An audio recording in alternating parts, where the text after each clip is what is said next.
자, 레귤레이션 리뷰, 그 중에서도 텍스 리뷰 시작하도록 하겠습니다. 여기다 쓸까요? 자, 레귤레이션 과목. 나머지 과목들도 4시간이죠. 얘도 4시간이야.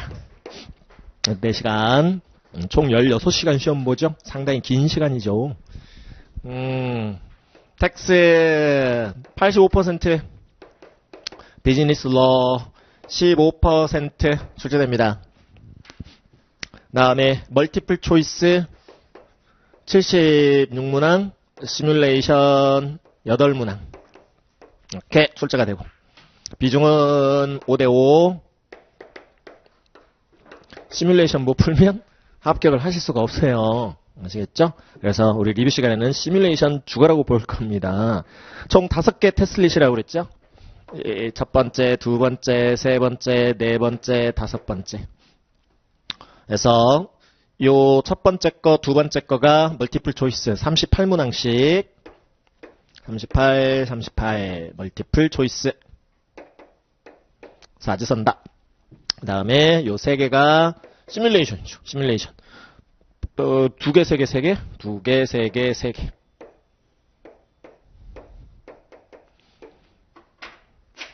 각 테스트릿 지날 때마다 휴식 시간을, 브레이크 타임을 가질 수는 있는데, 시간이 이렇게 계속 러닝 되는 뭐 그런 경우와 포징 되는 경우가 있어요. 시간이 멈추는 브레이크 타임 가질 수 있는 경우는 요 세 번째 테스트릿 끝나고, 요때 브레이크 타임을 가지셔라. 뭐 좀 급하면 그 전이라도 시간이 4시간 경과되더라도 그 전에 쉬시려면 쉬실 수는 있지만, 가급적이면 그러니까 요게 2시간, 그 다음에 요 6개 시뮬레이션 푸는 걸 2시간, 이렇게 시간 배분을 하시면 돼요. 타임 매니지먼트는. 그래서 요때 쉬시면 시간이 정지돼요. 시험 시간이 정지된다. 이렇게 하시고, 첫 번째 테스트, 그러니까 하나의 테스트릿 그 문제군을 보실 때에는 그 다음 테스트릿 내용을 보실 수가 없어요. 이유는 첫 번째 테스트릿, 그러니까 이전의 테스트릿을 어떻게 여러분들이 풀어내셨느냐, 그 결과에 따라서 난이도가 달라져요. 난이도가 더 낮아질 수도 있고 더 높아질 수도 있고. 그런데 그 상대적인 느낌일 수도 있어요. 상대적인 느낌. 본인이 어느 정도 이렇게 공부량이 되면 다음 테스트릿도 쉽게 느껴질 수도 있거든요. 그렇기 때문에 그것 갖고 나는 굉장히 쉬운 테스트릿 그 다음에 나왔어. 내가 첫 번째 테스트릿, 이전 테스트릿 뭐 잘 못 본 건가? 이렇게 생각하지 않으셔도 돼요. 끝까지 꿋꿋하게 5개 테스트릿을 잘 풀고 나오시면 되겠고요. 시간 배분, 타임 매니지먼트 잘 하세요. 시뮬레이션이 요즘은 다큐먼트 리뷰 시뮬레이션 형태 많이 나오는데 문서가 냅다 많이 주어져요. 참고해야 될 문서가. 그러면 그거 다 읽으시면은 시험 폭망하는 거예요. 다 읽어보실 시간이 여유가 없어요. 그래서 딱 필요한 정보만 딱딱딱 빨리빨리 빼갖고 보는 그런 연습을 하고 가셔야 돼요. 그래서 가급적이면 샘플 테스트, 그다음에 릴리즈된 거, DRS는 모두 다 풀어드리는데 그거 충분히 연습을 하셔서 느낌 그거 캐치하시면 돼요. 자, 그러면 본격적으로 우리가 총 챕터가 5개 있었죠? 6개 있었죠? 6개? 어펜딕스까지 하면 7개네. 그래서 쭉 우리 주어진 시간에 걸쳐서 서머리 박스 위주로 개념 정리하고 그 다음에 시뮬레이션을 풀어보는 방식으로 응용력을 키우는 그러한 시간을 갖게 될 겁니다. 나눠드렸던 핸드아웃 혹은 지금 인터넷 강의로 수강하시는 분들 핸드아웃 첫 번째 시간에 걸어드렸습니다. 그거 쭉 이 정규 리뷰 시간에 계속 사용할 거고요. 그리고 그 이후에 이렇게 릴리즈된 시뮬레이션이랄지 그런 것들은 핸드아웃이 대부분 다 걸려 있을 거고요.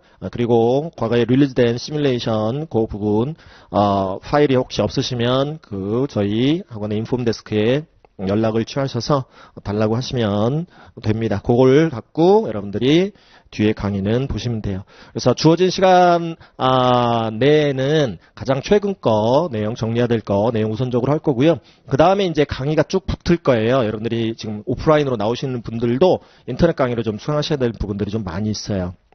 그래서 그 다음 이제 그러니까 정규 리뷰에서는 제일 중요한 거 우선적으로 하고요. 그 다음에 붙는 거는 가장 최근에 릴리즈된 것부터. 그것도 중요한 거겠죠. 최근에 릴리즈된 거 DRS랄지 그런 거 다 붙을 거예요. 쭉 해서 2005년도까지 릴리즈된 거. 그 다음에 그 이전 거는 시뮬레이션 특강으로 또 밑에 또 반영이 돼 있어요. 시뮬레이션 특강 교재는 따로 있어요. 따로 그거를 구매를 하셨을 텐데, 그것도 여러분들 몫이에요. 그러니까 중요도는 맨 앞에 거부터 중요한 거고, 갈수록 저 시뮬레이션 특강 그거로 갈수록 옛날 거라고 보시면 돼. 옛날 건데 옛날에 촬영해 놓은 것들이 이제 대부분이고 한데, 어쨌든 그 뒷부분도 서식 작성 문제랄지 그런 것들이 충분히 다 들어가 있어요. 그래서 가급적이면 이 시간이 아주 모자라지 않은 한 끝까지 다 이렇게 한 번씩이라도 강의를 듣고 풀어보고 그렇게 가시는 게 좋겠습니다. 대략 뭐 50여 개가 훨씬 넘어가겠죠. 시뮬레이션 개수만 해도, 문제 개수만 해도 넘어가요. 그리고 쭉 개수가 많이 달렸을 뿐이지 하나하나 문제 풀어드리는 시간 자체는 1시간씩이 아니에요. 훨씬 더 적은 시간에 문제 하나하나 이렇게 풀기 때문에 개수만 많을 뿐이다. 그렇게 보셔도 되겠습니다. 자, 그러면 9페이지 챕터 1 Individuals 개인 소득세법부터 정리를 들어가도록 하시죠. 11페이지에 1040 있죠? 1040 개인 소득세 산출 구조는 여러분들 머릿속에 꼭 박혀 있어야 되겠죠. 그로스 인컴부터 출발한다. 당해 과세 대상 소득이란 소득은 다 집어넣는다. 우선적으로 빼주는 항목을 우리가 above the line deduction이라 불렀다. 우선 공제 항목들이다. 대부분은 텍스블한 그로스 인컴하고 관련이 있는 것들. 그래서 선택 사항이 아니죠. RMI 디덕션처럼 스탠다드 디덕션과 RMI 디덕션 선택 아닙니다. 무조건 받을 수 있는 공제 항목들이었고요. 그러면 이 절차가 1040 페이지 1에서 이루어졌고요. 그래서 AGI가 나오면 AGI를 페이지 2로 넘겨서 그 다음 절차 밟는다. 맥스, 스탠다드 디덕션, RMI 디덕션, 표준 공제와 항목별 공제, 둘 중 큰 금액을 뺀다. 차감한다. 그 다음에 인적 공제, 본인 공제, 배우자 공제, 부양가족 공제 처리를 한다. 이렇게 하면 이제 과표 금액 나오고 텍스 레이 세율, 소득세율 적용을 해서 정규 소득세를 계산한다. 그로스 텍스 라이빌리티스, 레귤러 인컴 텍스다 이겠죠? 레귤러 인컴 텍스 정규 소득세.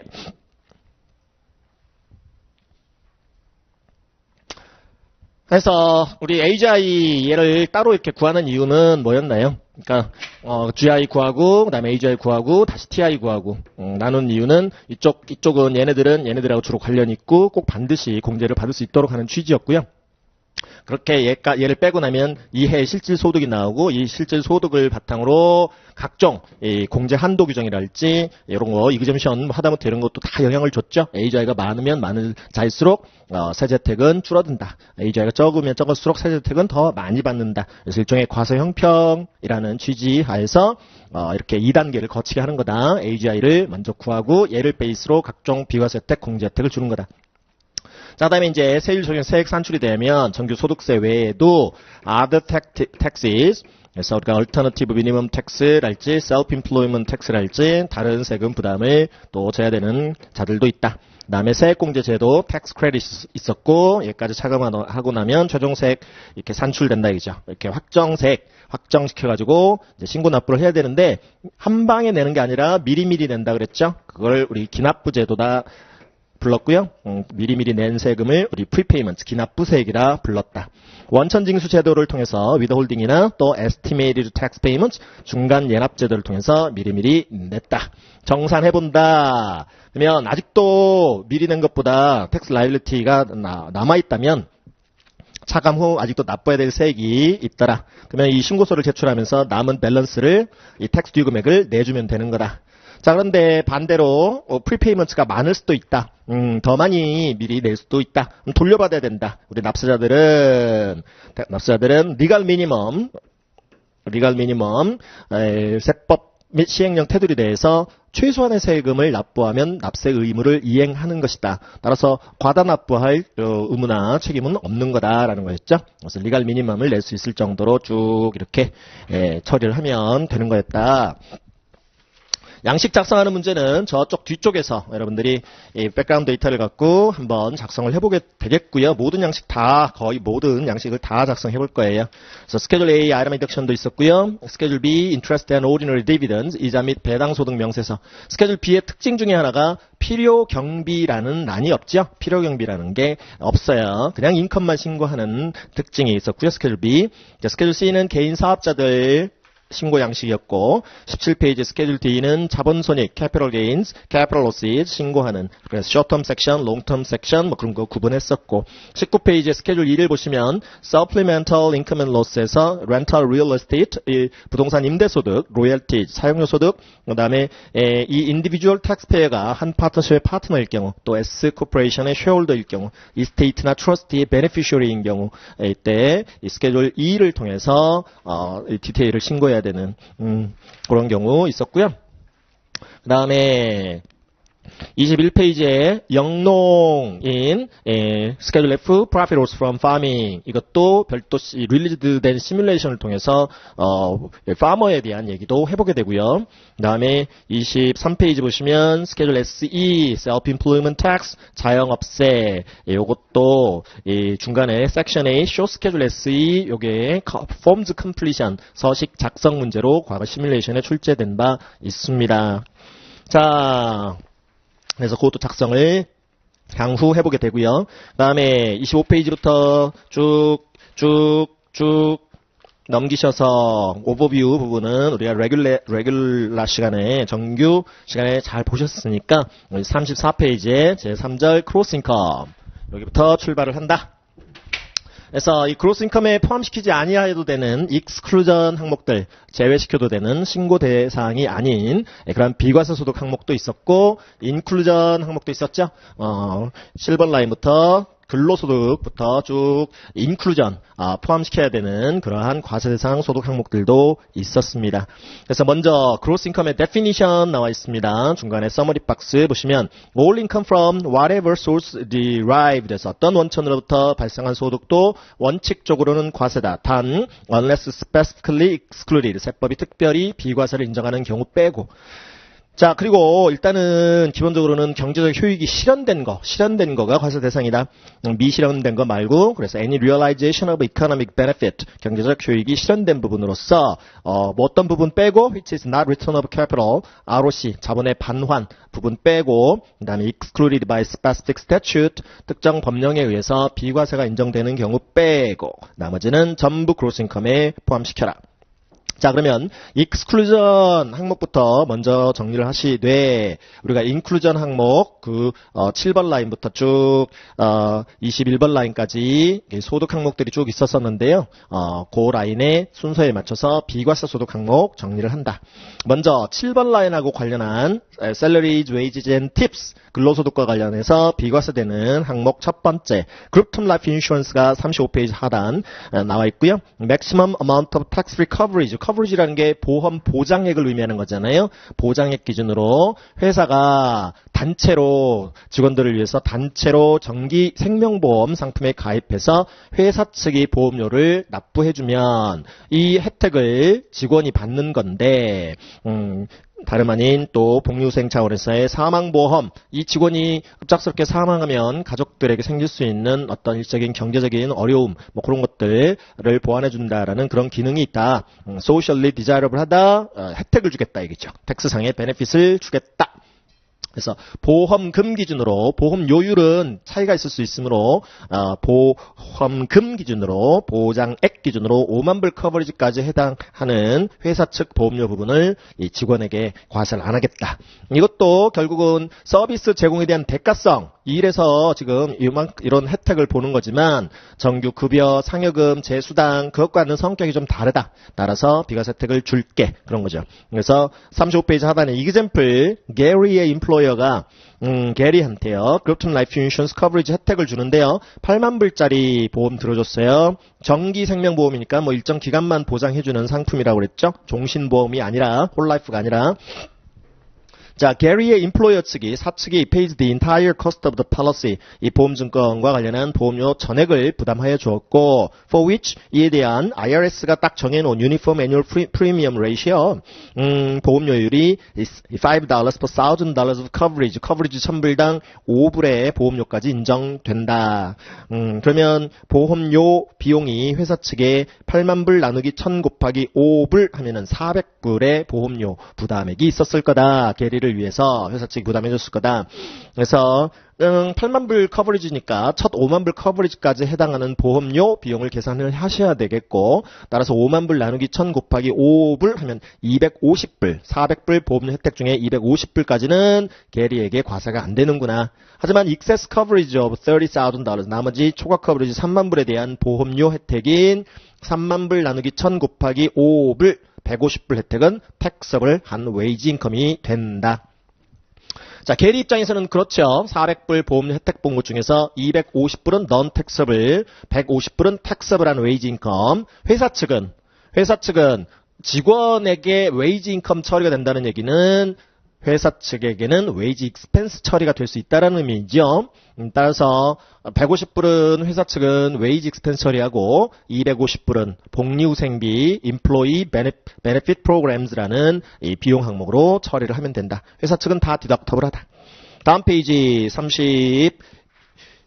37페이지 좀 봐보시면 자, employee benefits excluded from gross income 비과세되는 대표적인 거 medical and health insurance premiums paid by employer 회사 측이 부담해준 민영 의료 및 건강보험료. 사실은 의료보험, 건강보험 아주 다양한 상품들이 있고 종류들이 있는데요. 깊이 들어갈 필요는 없을 것 같고 기본적으로 대부분의 경우는 회사 측이 직원들의 의료 및 건강보험료를 복리후생 차원에서 대신 내주는 경우 직원에게 과세되지 아니한다.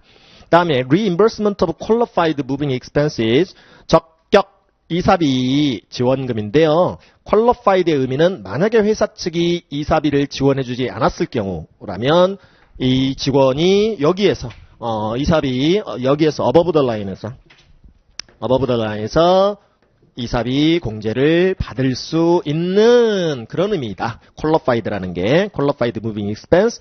그래서 회사가 이사비를 100 지원을 해줬다. 그러면 회사 돈으로 이사를 간 거다. 그러면 회사로부터 받은 게 있고 또 이사비로 나간 게 있는데 이사비로 나간 거에 대해서 회사가 준 돈으로 갔기 때문에 여기서 이사비 공제를 받지 아니한다. 받지 않기 때문에 여기서 이사비 공제를 안 받기 때문에 그만큼 세액이 소득세액이 줄질 않는다. 줄지 않기 때문에 따라서 회사로부터 받는 이사비 지원금도 과세를 안 하겠다라고 하는 것이죠. 공제를 안 받는 대신에 과세도 안 할게 그런 거였어요.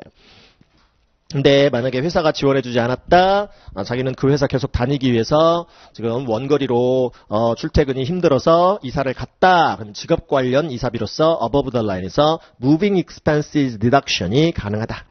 다음에 카페테리아 플랜 중요도는 떨어집니다만 다양한 복리후생 혜택 메뉴 꾸러미를 갖춰놓고 직원들이 원하는 복리후생 혜택을 받을 수 있게끔 하는 이 복지제도였죠. 선택적 기업복지제도. 그래서 employee들이 may select their own menu of benefits. 다양한 복리후생 혜택 중에 본인이 원하는 메뉴를 선택할 수 있다라는 그러한 점에서 카페테리아 플랜이라 불리운다. 다음에 다음 페이지 넘겨보시면 우리 scholarship 얘가 나와 있었고요. scholarship. 그래서 taxable, non-taxable. 그래서 기본적으로 scholarship이 비과세가 되려면 일단은 근로 제공에 대한 대가성이 아닌 scholarship이나 fellowship이어야 되겠고요. 보조금 내지는 장학금이어야 되겠고 그 다음에 그 돈을 어디에 사용하는 경우? 직접적인 교육비에 충당하는 경우 그때만 비과세 혜택을 볼 수가 있더라. 나머지 경우는 scholarship and fellowship, grant 받은 거, stipend 받은 거, 나머지는 다 과세예요. 그래서 non-taxable이 되는 경우 for tuition and fees, books, supplies, equipment required for course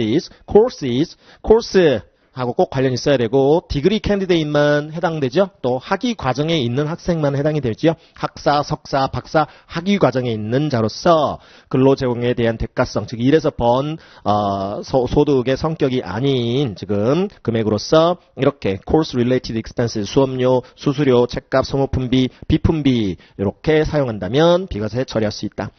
따라서 위에 룸앤보드 숙식비로 쓴다 할지 또 용역 대가성이다. 용역 제공의 대가성이다. 티칭의 대가, 리서치의 대가, 즉 강의 용역 대가, 연구 용역 대가, 이건 일에서 번 소득으로 과세다. 자, 그 다음에 이제 이자 부분은 우리가 과세 대상 이자 쪽에서 같이 정리를 해보도록 하고요. 40페이지로 넘겨보시면 자, 우리 이제 8번 라인과 관련한 내용을 보시는데요. 이자 소득. 그래서 택서블과 넌 택서블이 있는데요. 이자도 원칙은 다 과세해야 되겠죠? 예, 원칙은 다 과세야. 그러나 특별히 넌 택서블 되는 경우부터 보시면 state obligations, 주 정부가 발행한 채권에 대한 이자 소득, 그다음에 municipal bonds, 지방채 이자 소득.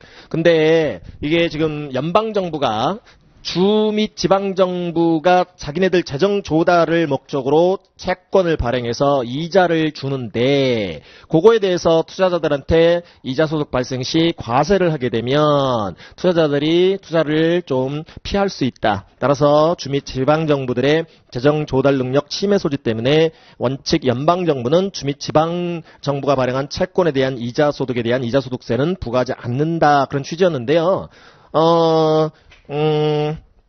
조금 어렵게 나오면 municipal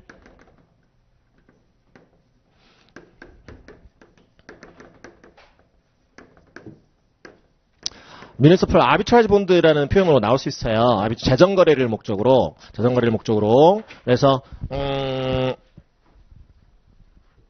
저런 게 나오면 전 조금 깊이 들어갔는데 municipal arbitrage bond에 대한 interest income은 과세다 정도 좀 추가로 좀 정리를 하시고요. 자, 그 다음에 주 및 지방채 예로 뉴욕 포트 어서리티 bonds, 뉴욕 항만청에서 채권을 발행했대요. US 포지션 본드, 미국 영에서 채권을 발행했대요. 푸에르토리코 커먼웰스에서 발행했대요. 푸에르토리코. 그다음에 이제 시리즈 더블리 세이빙스 본즈는 교육 채권이었죠. 교육 채권. 자, 택서블 되는 쪽 볼게요. 택서블 되는 쪽. US Federal Obligation, 연방정부 자신이 발행한 채권에 대한 이자는 과세다. 또 Federal and State Tax Refund, 연방정부 내지는 주정부로부터 세금 환급, 과다 납부한 세금 환급 받으면서 늦게 받게 돼서 이자까지 받았다면 이자는 세금 환급 세액이 아니죠. 환급세액이 아니라 이자는 이자다라는 거예요. 이자는 원칙 과세다. 그 다음에 각종 보험 상품으로부터 이자 소득 생길 수도 있고요. 또 각종 연방 저축 채권으로부터 이자 소득이 생길 수 있어요. 그래서 이자 소득은 가장 잘 나오는 게 State Obligations, Municipal Bonds예요. 그거에 대한 이자 빼놓고 나머지는 다 과세다. 그래서 특별한 경우 빼고 교육 채권 이런 거 빼고 나머지 경우는 과세다라고 보시면 돼요. 자, US Series Doubly Savings Bond 나와 있습니다. Bond to pay for higher education expenses. 고등교육비로 충당할 목적으로 연방채지만, 비록 연방저축채권이지만 시리즈 22I 본드, 교육채권의 하나여만 교육비로 충당하기 때문에 실제로 원금, 원래 매입 시점의 목적대로 의도대로 원금과 이자 모두 다를 교육비로 충당한다면 과세를 안 하겠다 그랬었죠. to be non-taxable, 비과세 처리하려면 일단 89년 12월 31일 이후 할인 발행된 거다 무시하셔도 좋고요. Purchaser of the bonds, 채권 매입자는 must be the sole owner or joint owner with his or her spouse에서 배우자와 공동명의로 혹은 단독명의로 매입한 채권이어야 하고 이때 owner는 매입자는 나이가 must be at least 24 years old before the bond issue date. 채권 발행일 현재 만 24세 이상이어야 한다. 통상 24세 이상부터 소득 능력이 있는 걸로 본다. 그렇기 때문에 자녀 명의, 24세가 안 되는 자녀 명의로 매입한다 할지 그러면은 비과세 처리를 할 수가 없게 됩니다. 자, 그 다음에 proceeds must be used to pay the tuition and fees incurred by the taxpayer, spouse, dependents. 자, 본인, 배우자, 부양가족의 적격 교육비, tuition and fees와 같은 적격 교육비에 사용되어야만 한다. 이때 proceeds는 원금 플러스 이자 모두 다를. 그리고 이 채권 상환액을 가지고 원금 이자를 갖고 qualified education expenses로 썼다라고 계산할 때 must be reduced by qualified scholarships not includable in gross income. gross income에 포함시키지 않아도 되는 비과세 처리할 수 있는 장학금, 적격 장학금 같은 걸 받아서 교육비에 충당된 부분이 있다면 그거는 차감하여 계산하라. 그래서 우리가 정규 시간에 적격 교육비가 tuition and fees가 100이었다. tuition and fees가 100이었다. 그리고 그 대상 학생이 non-taxable한 SCH scholarship을 50을 받은 게 있다. 근데 요것 갖고 여기에 충당됐다. 지금 면학 장학금을 받아가지고 적격 교육비에 충당했다. 그렇게 해서 여기서 non-taxable이라는 처리 한번 베네핏을 지금 받은 부분이 있는데 그래서 100 중에 50은 이거 갖고 충당을 했는데 더블리 세이빙스 본드 올해 지금 리뎀션을 했대요. 상환을 해가지고 100이 들어왔어요. 100이 들어왔는데 원금이 프린서플이 90, 인트레스트 이자가 10 이렇게 들어왔다. 그러면 얘 가지고 올해 상환을 했으면 올해 교육비로 지출해야만 비과세 처리를 할 수 있는데요. 그러면 계산을 해봐야 된다. 그죠? 워크시트, 주어진 워크시트를 통해서 계산을 하더라라는 것이죠. 그래서 계산할 때 이걸로 이 리뎀션 프로시즈 총 100을 갖고 tuition and fees 100으로 충당하였다라고 계산하면 아니 될 거다. 그래서 적격 교육비 계산 시 이것 갖고 쓴 적격 교육비 계산 시 전체 이 교육비에서 이런 부분으로 충당된 부분을 차감한 나머지 이 부분에 충당된 걸로 계산을 해야 할 거다. 그래서 총 원금이자 100 중에 50만 적격 교육비로 썼다. 50만. 그러니까 다른 어떤 또 소스로부터 이렇게 또 뭐 세금 혜택을 받는 다른 소스를 갖고 이렇게 또 교육비로 충당했다. 예를 들어서 커버덜 ESA 교육연금 제도도 있었죠. 그렇죠? 그런 걸로 이렇게 충당이 또 되었다라고 주장하는 부분이 또 있을 수도 있죠. 그렇죠? 그렇기 때문에 2중, 3중으로 이렇게 혜택은 절대 못 받는다. 더블 베네핏은 절대 받을 수 없다 그랬죠. 그래서 다른 그런 지금 원천으로 충당됐다라고 이렇게 증명할 수 있는 지금 그런 경우가 아닌 한 그러니까 다른 원천이 지금 발견되지 않는 한 요것 갖고 요거에 충당되었다라고 간주해 줄 거다라고 이렇게 이해를 하시면 되겠죠. 남은 50이다. 50. 100 중에 50. 그러면 이자 부분. 어차피 90은 과거에 투자했던 캐피탈의 리턴 부분이기 때문에 90은 ROC이기 때문에 과세될 이유가 없고 이자 부분이 지금 얼마나 과세가 되겠느냐. 전액 비과세 처리를 하려면 이 원금 이자 원래 의도대로 100 적격 교육비로 다 충당이 되었다면 저 10 이자 소득 모두 다를 비과세 처리를 할 수가 있겠지만 이 케이스처럼 100 중에 50만 충당되었다면 이자 10 중에 100 중에 50에 해당하는 그러한 그 비례한 그 5만 non-taxable 처리할 수가 있더라. 나머지는 과세다 그랬죠? 나머지 이자 5는 taxable로 처리가 돼야 되더라. 그래서 우리가 스케줄 B를 보면 일단은 이자 소득 10을 스케줄 B의 인트레스트 그 란에 인트레스트 인컴 란에 일단은 리스팅을 해놓고 익스클루전 반란에는 이 란이 또 있었어요. 그 라인이 거기에서 이 케이스 같으면 5를 익스클루전 처리하고 나머지 5만 앞에 8번 라인으로 흘러가게끔 이렇게 처리가 되어야 할 것이다. 자, 그 다음에 스탁 디비던즈 나와있죠? 스탁 디비던즈. 그래서 우리가 이제 배당 부분은 텍스트 2 부분에서 자세하게 우리가 보셨습니다만은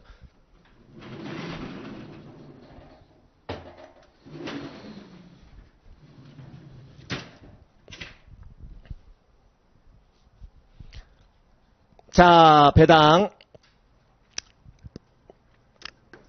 우리가 인컴 스테이트먼트가 있고 텍스 리턴이 있었더라. 텍스 리턴.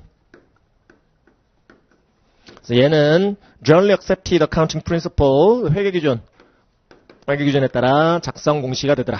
얘는 Internal Revenue Code 미세법 및 Regulations 시행령에 따라 작성 제출해야 하더라. 그래서 얘를 단순화시켜보면 주된 활동으로 인한 Revenue 또 이외에 매칭시켜서 처리해야 되는 익스펜스, 부수적인 활동으로 인한 게인, 로스 있을 수 있다. 네팅 친다. 네팅 쳐서 영업성과를 정부 이용자들한테 제공한다. 네트 쳐서 나온 인컴이든 네트 쳐서 나온 로스든. 그리고 이게 기말 재무상태표상에 마감 후 반영이 된다. 이렇게 asset, liabilities, capital, 그 다음에 retained earnings. 그래서 회계 쪽에서는 이 retained earning 갖고 이렇게 투자자들인 주주들한테 나눠주는 게 배당이었다. 배당, dividend. 텍스 리턴은 우리가 revenue나 gain, 이게 taxable한 인컴일 수도 아닐 수도 있고, taxable한 인컴이면 여기 반영을 해줘야 되겠고요. expense나 loss, deductible 할 수도 있고 아닐 수도 있고, 디덕터블 한 것만 집어넣는 거죠. 여기서도 네팅 치게 되죠. 네팅 쳐서 나오는 게 taxable income 아니면 net operating loss였다.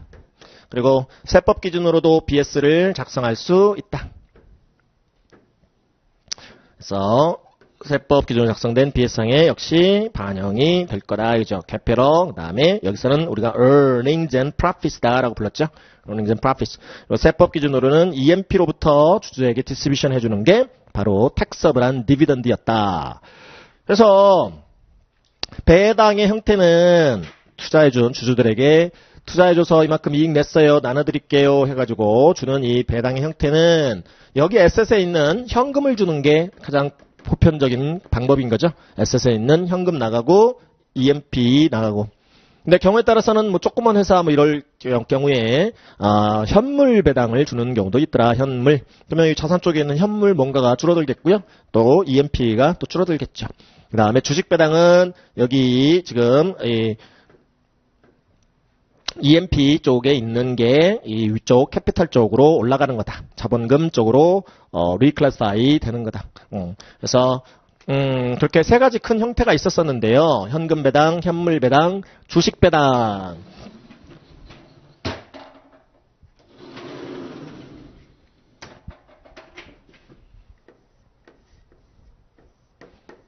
캐시 디비던드, 프로퍼티 디비던드,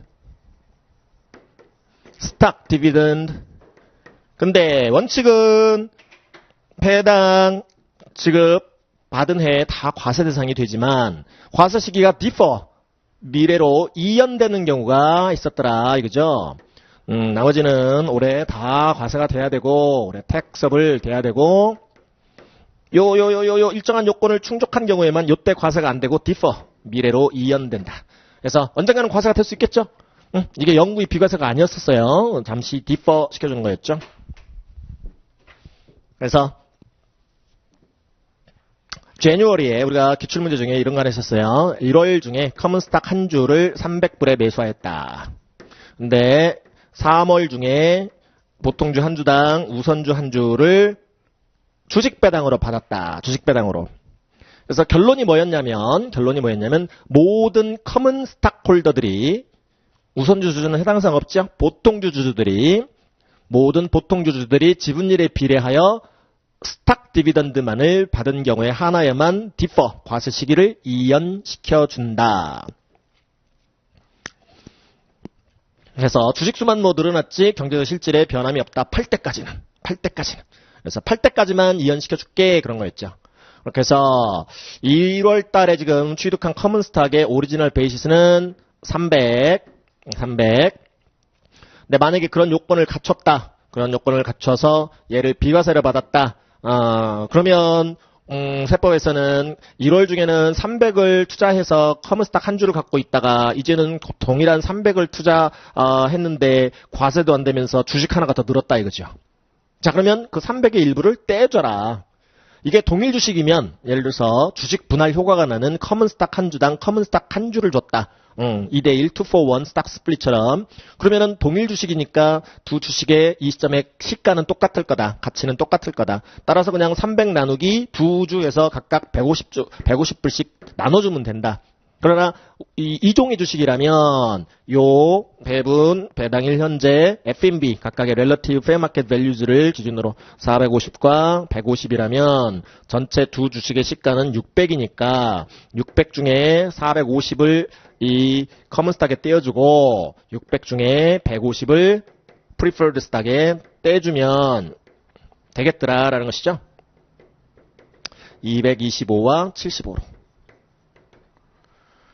그래서 이 우선주를 지금 취득하면서 과세가 하나도 안 되기 때문에 과세가 안 되면 어떤 자산을 취득을 할 때 인컴택스 대상이 되는 과세 대상이 되면 과세 대상이 되는 소득만큼을 과세소득으로 신고하는 만큼을 그 취득하는 자산의 베이시스에 꼭 줘야 취득 시 과세됐던 부분이 이후 재과세가 안 된다. 그런데 과세가 안 됐기 때문에 하나도 올려줄 수가 없다 이거죠. 그냥 300은 그대로 유지하라라는 거죠. 300은 그대로 유지하라. 만약에 과세를 받았다면 어때요? 과세를 받았다면 300은 300대로 그대로 그냥 유지가 되겠죠. 300은 300대로 유지가 되고 지금 배당 기준일 현재 우선주의 시가 150이 배당소득으로 신고해야 될 금액일 거예요. 150. 그렇기 때문에 이 우선주의 오리지널 베이스는 과세 대상 배당소득 신고하는 150의 오리지널 베이스가 되겠죠. 그러면 두 주식의 전체 베이스는 합산해보면 과세로 받으면 450이 됩니다. 450. 근데 비과세로 받으면 저 150을 올려줄 수가 없죠. 따라서 당장이라도 지금 이렇게 엘로케이션 한 후에 이 주식들을 처분하게 되면 뭐 두 주식을 다 처분한다면 뭐 얘 거 이 지금 미실현 이익도 150도 과세가 되겠지만 얘도 과세가 될 거다라는 것이죠. 얘도 지금 팔게 되면 지금 과세가 되는 그런 상황이 될 거다라는 거였어요. 그때까지만 지금 이연을 시켜주더라라는 거였죠. 그래서 홀딩 피리어드도 생각을 해봐야 된다 그랬죠. 홀딩 피리어드도 만약에 이 300의 일부를 떼주면 요때 같이 취득한 걸로 간주하라 라고 했었죠. 1월 달에 커먼스탁 한 주를 취득하면서 이 300을 투자해가지고 얘까지 지금 같이 취득한 걸로 보는 거기 때문에 이 3월 달에 받은 우선주의 홀딩 피리어드 스타팅 시점은 요 커먼스탁과 똑같은 시점부터 보유기간을 기산시켜라. 근데 과세가 되면서 받으면 언제부터 기산시켜라? 3월 달에 받았으면 3월 달 받은 날 그때부터 홀딩 피리어드를 기산시키면 되겠다라는 거였죠.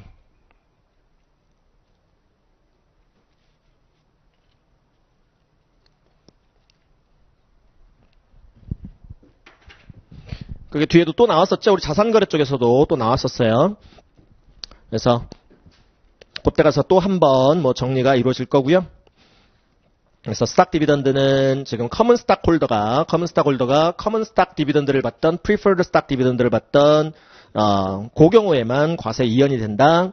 그래서 우선주 오리지널 홀딩 스탁이 원래 보유하고 있던 주식이 우선주라면 주식배당 우선주주가 주식배당 받는 경우 그때는 뭐 과세 이연 안 시켜줍니다. 그때는 팔아서라도 세금 내라 이거죠. 자, 그다음에 옵션이 있었던 거죠. 선택권. 캐시 받을래, 스탁 받을래. 혹은 프로퍼티 받을래, 스탁 받을래. 뭐 이런 거죠. 선택권. 그러면 이제 지분율이 틀어지죠.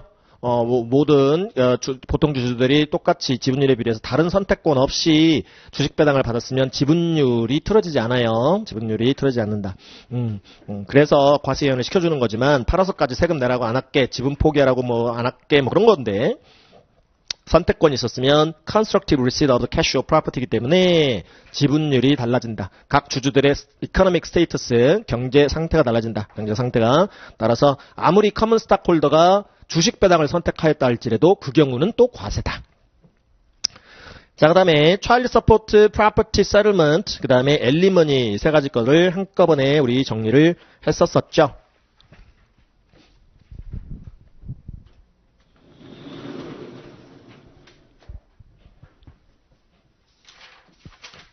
그거는 미리 가서 한번 다시 정리를 해볼까요? 54페이지 54페이지 상단에 서머리에 지금 엘리머니 리서치 나온 적이 있고요. 자, 엘리머니는 인컴 시프팅으로 본다고 그랬죠. 그래서 페이이에게 텍서블 되고 페이어에게 디덕터블. 엘리머니 요건을 충족하는 경우에는 매년 페이어가 텍서블한 그로스 인컴의 일부를 페이이 스파우즈를 서포트하기 위해서 이렇게 페이먼트 하는 금액으로서 그 금액을 받은 페이이가 그 과세 대상 소득에 대한 담세 능력이 있기 때문에 페이이 스파우즈에게 과세되고 대신에 페이어 스파우즈는 반드시 공제를 받을 수 있게 어버브 더 라인에서 디덕션을 받을 수 있도록 해준다. 반면에 차일드 서포트하고 프로퍼티 세틀먼트는요, 넌 텍서블과 넌 디덕터블이었습니다. 그래서 자녀 양육비의 경우는 페이 스파우즈는 본인을 서포트하기 위해 페이먼트 받은 게 아니죠. 그렇기 때문에 자녀 양육을 위해 사용해야 된 의무가 있는 금액으로서 본인의 과세 대상 소득이 아니다. 따라서 지급하는 측에게 공제할 이유가 없다. 지급하는 측도 양육의 의무를 지금 다 하기 위해서 양육비를 지급하는 거기 때문에 공제를 허용할 이유가 없다. 재산 분할이라는 것은 뭐였나요? Property Division. 그래서 각자가 각자의 어떤 공유 지분이었던 그것들을 각자의 것으로 구분 취득하는 청산 절차에 불과하다. 따라서 상대 명의로 돼 있던 거를 페이 스파우스가 소유권을 이전받는다 할지라도 자기 거, 자신의 몫을 그냥 찾아오는 절차에 불과하다. 그래서 페이 스파우스의 소득이 아니다. 그래서 과세가 안 되고요. 주는 자 측도 소유권을 넘기는 측도 상대방 거를 주는 거기 때문에 이게 뭐 비용 항목처럼 공제받을 수 있는 항목이 아니다. non-deductible이다. 그래서 child support과 property element는 non-taxable, non-deductible, alimony는 taxable과 deductible. alimony 얘기는 이따 가서 또 다시 한번 보시기로 하고요. 앞쪽으로 다시 가서 우리가 40페이지, 41페이지를 미리 뒤쪽 가서 좀 정리를 해봤고요. 42페이지의 상단을 보시면 Pensions and Annuities 있죠? Pensions and Annuities. 우리가 정규 시간에 멀티플 초이스로 뭐 Annuity 문제를 풀긴 해봤습니다만은 자, Excluded Portion. 올해 퇴직연금 및 연금 수령액이 있다면 그 중에 비과세되는 포션이 있을 수 있다. 그래서 분모의 fraction, 분수 중에 분모의 denominator 쪽에 expected total annuity payments, 앞으로 총 수급받을 총 연금 예상 수급액을 분모에 두고 그 안에 섞여 있을 net cost of annuity, 연금 원가, 그 부분을 이 numerator 쪽에 위에 분자에 놓는다. 그래서 올해 payments received 한 금액 중에서 요 비율에 해당하는 요 지금 분수에 해당하는 그만큼 비과세 처리를 하면 될 거다. 그래서 어떤 예를 들어드릴 수 있냐? 우리 simplified method라고 하는데요. 이게 단순 계산법이에요. 지금 보신 포뮬라가. 자, 5월 31일자 퇴직한다. 5월 31일자 리타이어 한다. 그리고 바로 6월달부터 애뉴어티를 지금 받기 시작하더라. 그래서 총 수급 예상액이 84,000불이다. 84,000불은 지금 월 700불씩 곱하기 10년간 120개월 받기로 한 지금 연금 상품이다. 총 84,000불을 앞으로 받을 건데 연금 원가가 있다. 과거에 이 84,000을 받기 위해서 투자한 금액이 있다 이거죠. 예, 투자한 금액. 그래서 12,000불을 지금 과거에 주고 연금 상품을 구입한 거다. 그래서 연금 원가가 12,000. 요게 지금 84,000 안에 섞여 있을 거라는 것이죠. 과거에 투자금으로 12,000 지금 투자한 그거가 앞으로 84,000을 계속 받으면서 계속 리커버리 되는 부분이 있을 거다. 그 리턴 오브 캐피탈 부분이, 리턴 오브 캐피탈은 과세될 이유가 없다라는 것이죠. 그래서 X 1년도라고 지금 본다면 X 1년 6월부터 12월 달까지 매월 700불씩 7개월을 받았겠죠? 6월달부터니까 6, 7, 8, 9, 10, 11, 12 총 7개월 77에 49, 4,900이 총 올해 수급액이고요. 그 다음에 그 중에 비과세되는 금액은 곱하기 4,900 곱하기 84,000불분의 12,000이죠. 7분의 1 약분하면 7분의 1 그렇기 때문에 700불은 비과세 처리를 할 수가 있더라. 그래서 4,200불을 taxable한 annuity 금액으로 신고하면 될 거다. 그래서 앞에 1040 페이지 1을 보면 1040 페이지 1을 보면 16번 라인이 pensions and annuities인데 16A셀에다가 4,900을 집어넣고 16B셀 taxable amount에 4,200을 집어넣으면 될 거다라는 것이죠. 4,900과 4,200. 근데 X2년도를 물었다. X2년도는 12개월 내내 받았다. 700불씩 12개월 내내 8,400을 받았다. 8,400이 16A셀에 들어가면 되겠고요. 그 다음에 8,400 곱하기 7분의 1 하면 1,200불이 exclusion 되는 금액으로서 7,200불을 16B 셀에 신고하면 된다. 한동안 계속 이 똑같은 금액으로 가겠죠. 그렇죠? 결국은 연금 원가, 투자 원금 12,000불을 결국은 이 120개월에 걸쳐서 매월 100불씩 리턴 받고 있는 셈이 된다. 매월 100불씩. 연금 원가 12,000, 과거 투자금을 120개월에 걸쳐서 매월 7개월 돌려받았으니 700불 돌려받은 거고 12개월 돌려받았으니 매월 100불씩 1,200불 돌려받은 거다. 한동안 계속 그렇게 이렇게 신고하면 될 거다라는 거죠.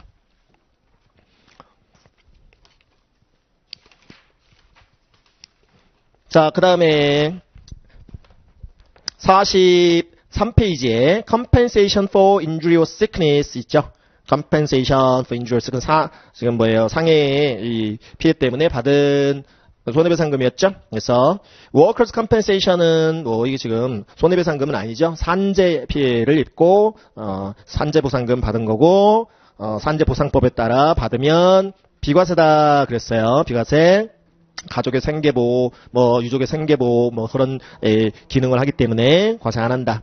Workers' Compensation은 Unemployment Compensation하고 혼동하시면 안 된다. Unemployment Compensation은 실업급여는 taxable 과세입니다. Workers' Compensation은 non-taxable 비과세고요. 그 다음에 compensatory damages, not punitive damages for physical injury or sickness. 그래서 손해배상금 받은 거죠. 이때 징벌적 배상금은 제외. 그래서 피지컬 인주리나 피지컬 시크니스 때문에 신체 상해나 또는 질병 때문에 병원비가 들었다. 그 병원비를 compensatory 해주는 데미지를 손해배상금을 받았으면 이건 recovery of medical expenses 성격이다. 따라서 병원비에 충당되는 부분이므로 economic status가 변하지 않는다. 과세 안 하겠다. 하지만 punitive damage는 징벌적 배상금은 이거는 더 나은 better economic position에 있게 해주기 때문에 병원비에 사용되지 아니하는 징벌적 배상금은 과세 대상이다. 다음, reimbursement from his employer's accident and health plan for medical expenses paid by him and not deducted by him. 회사로부터 회사가 운영하는 사고 및 또 이 건강을 대비한 제도를 통해서 의료비 지원을 받았다. 의료비. 그래서 만약에 회사가 이렇게 지원해주는 제도가 없었다면 여기에서 공제를 받았을 거다. RMA 디덕션에서 의료비 공제로 받았을 거다. Medical Expense Reduction을 받았을 거다. 근데 회사가 지원을 해주니까 공제를 안 받는다. 여기서 자기 돈으로 지출한 게 아니기 때문에 공제를 받을 수가 없다. 공제를 안 받는 대신에 회사로부터 reimbursement 받은 거 과세도 안 된다 그랬어요. 과세도 안 된다.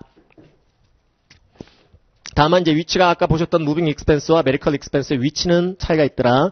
얘는 무빙 익스펜스는 만약에 자기 돈으로 지출했을 시 텍서블한 그로스 인컴, 텍서블한 셀러리나 웨이지, 텍서블한 비즈니스 인컴과 관련한 지출이기 때문에 꼭 받을 수 있도록 어버브 더 라인에서 공제를 허용하지만 메디컬 익스펜스는 그러한 과세소득 소득 창출과 직접적인 관련이 있는 지출이 아니므로 below the line 디덕션, RMA 디덕션으로 받을 수 있는 것이다. 그 다음에 State Disability Benefit, 주장애연금인데요. 이건 뭐 중요치는 않습니다만 주정부로부터 장애연금 받은 거예요. 이거는 뭐랑 헷갈리시면 안 되냐면 Disabled Credit, 장애자 우대 세액공제에서 이 정규 급여를 결근하는 기간 동안 정규 급여를 대체하는 성격의 택서블한 이 Disability Benefit 받은 거, 그거는 과세 대상 장애자 급부였고요. 그거는 택서블한 웨이지를 대체하는 성격이어서 택서블이었지만 이건 그거 아니에요. 주장애연금, 요거는 넌 택서블이라 일반적으로. 다음에 44페이지 보시면 생명보험 얘가 있죠. 생명보험. 크게 그룹텀 라이프 인슈런스, 단지 정기 생명보험, 그다음 일반적인 라이프 인슈런스, 그다음에 키 임플로이 라이프 인슈런스 있었습니다. 프리미엄 컬럼 보험료 부분하고 프로세스 컬럼 보험금 부분이 있는데 프리미엄 컬럼에서 그룹텀 라이프 인슈런스는 아까 게리의 케이스처럼 디덕터블하다. 그런데 베네피셔리 쪽에서 employee before death, 아직 사망하지 않았기 때문에 보험금은 받지 않았죠. before death.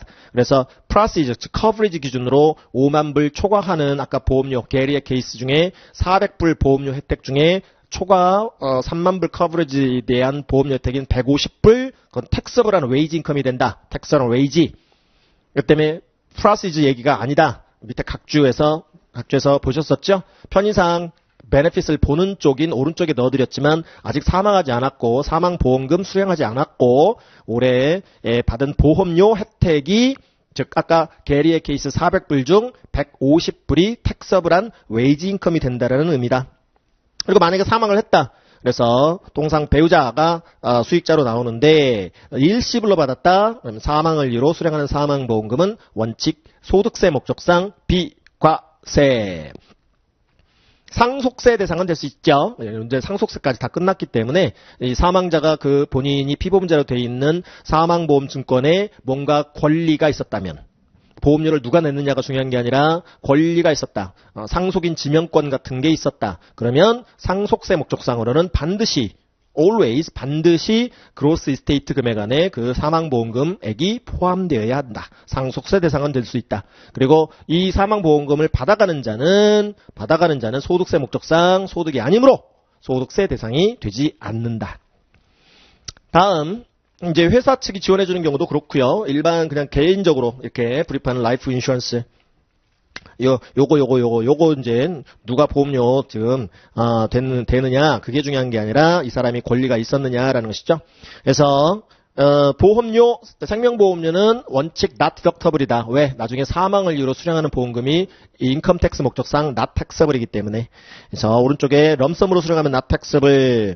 그다음에 스파우즈가 만약에 인스톨먼트 옵션 선택했다. 그래서 프린서플은 여전히 매년 원금은 비과세다. 하지만 이게 장기 지금 연불 조건으로 나눠서 받는 거기 때문에 이자도 받을 거다. 이자는 성격 이자 소득은 이자 소득으로 과세다.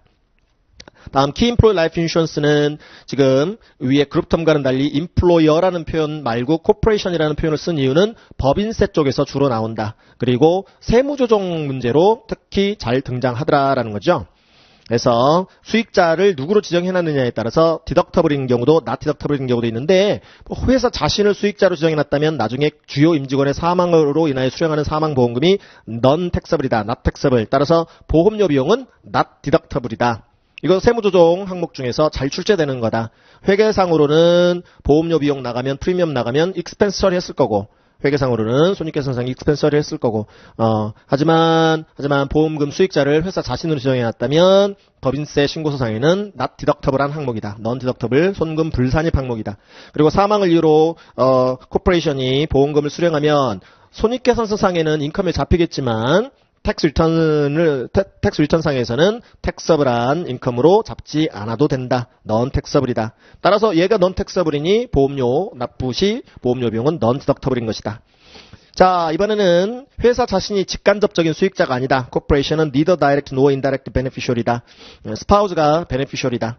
그래서 스파우즈 스파우즈가 지금 럼섬으로 사망보험금 수령 시 non taxable.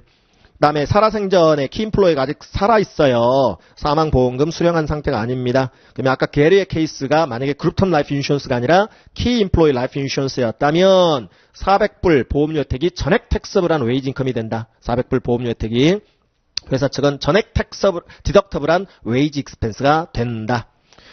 그룹텀과 차이는 그룹텀은 직원 간 차별을 하지 않는다. non-discriminatory basis로 운영된다. 하지만 키인플로이는 키인플로이만 베네핏을 보기 때문에 차별적이어서 discriminatory basis로 지금 제공되는 혜택이어서 전액 텍서블한 웨이지로 과세되는 거다. 다음 death benefit이라는 거 이거는 all employee death benefits 이거는 밑에 각주에서 보셨는데 뭐였나요? 이거는 사망자가 사망할 때까지 지금 근로를 제공하여 회사에 근로를 제공하여 사망 시점까지 발생한 각종 지금 회사 측 입장에서 미지급 급여, 미지급 상여금, 미지급 재수당 이런 거였죠? 그렇죠?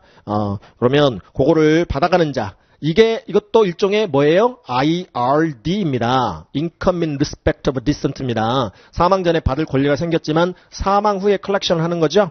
근데 그거를 베네피셔리가 지금 에어들이 직접 받아가는 거죠. 그렇죠? 그래서 이스테이트를 통해서 지금 통상 받겠지만 이스테이트가 과세연도 종료일까지 이렇게 디스트리뷰션 하게 되면 이자들한테 과세 대상 소득이 된다. 그래서 IRD는 여러 가지 소득 유형으로 과세될 수 있다고 그랬어요. 사망자가 살아있었더라면 신고하게 될 그 똑같은 캐릭터로 이렇게 이 IRD 수령자도 똑같은 캐릭터로 신고해야 된다. 그다음에 나머지 지금 증여나 상속으로 받는 경우 밑에 그러니까 그 아까 death benefit 여기서 얘기하는 death benefit은 누가 주는 거였죠? 사망한 근로자가 다녔던 직장 회사에서 유족들한테 지급하는 거죠. 그렇죠? 이거는 생명보험금 얘기가 아니었습니다. 사망보험금 얘기가 아니다. 그리고 유증이나 상속, 원칙, 증여나 상속으로 재산을 취득하는 경우 소득이 발생한 것이 아니므로 소득세 목적상 과세되지 아니한다. 리서치 나온 적 있다. 그거는 우리 시뮬레이션 풀다가 보면 친구로부터 현금 증여를 받았는데 그거에 대한 인컴 텍세이션을 어떻게 인컴 텍세이션 트리트먼트를 어떻게 해야 되는지 관련 조항을 검색하시오라는 문제로 앞으로 보시게 될 거다 이거예요. 그다음에 자금 기부금, 정치후원금은 나중에 기부금 쪽에서 다시 한번 언급이 되지요. 그러면 리뷰 첫 번째 시간 여기까지 보시기로 하고 두 번째 시간 45페이지 이제 인클루전 항목 들어가도록 하겠습니다. 인클루전.